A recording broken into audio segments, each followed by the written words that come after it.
আপনি জবাই করলেন দেখলাম, বন্টন করলেন দেখলাম, কিন্তু আমরা কিন্তু জানি না আপনি ফ্রিজে কতটুকু রাখলেন।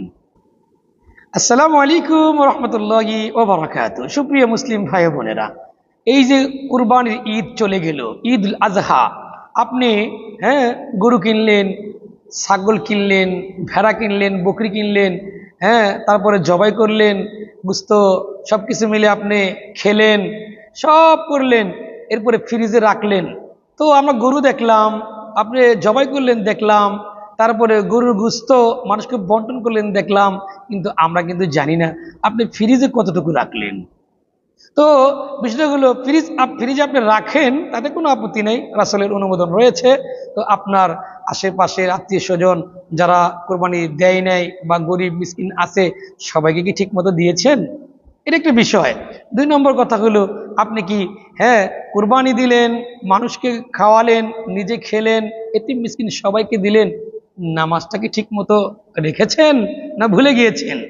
তো প্রিয় মুসলিম ভাইয়েরা, এটা ভুলে গেলে চলবে না। মহান আল্লাহ বলেছেন যে ওয়াবুদ রাব্বাকা হাত্তা ইয়াতিয়াকাল ইয়াকিন, যে তোমরা তোমাদের রবের তোমরা তোমাদের রবের ইবাদত করো, হাত্তা ইয়াতিয়াকাল ইয়াকিন আই ইয়াতিয়াকাল মাউত, মৃত্যুর আসার আগ পর্যন্ত তোমরা তার ইবাদত করো।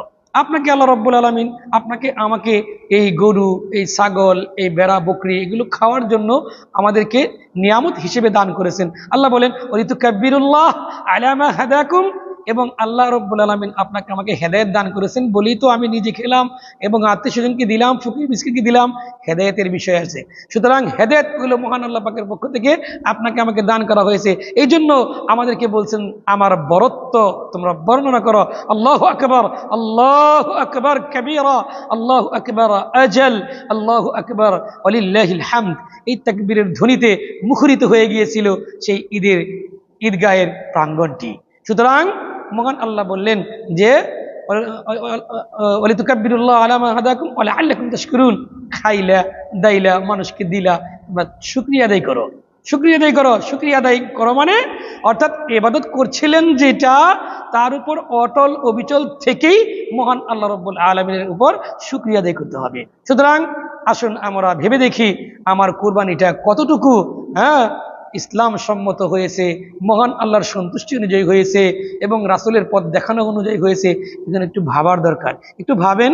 মহান আল্লাহ আপনাকে আমাকে সবাইকে পরিপূর্ণ জাযা খায়ের দান করুক, ইসলামের উপর থেকেই মৃত্যুবরণ করার তৌফিক দান করুন, বলি আমিন।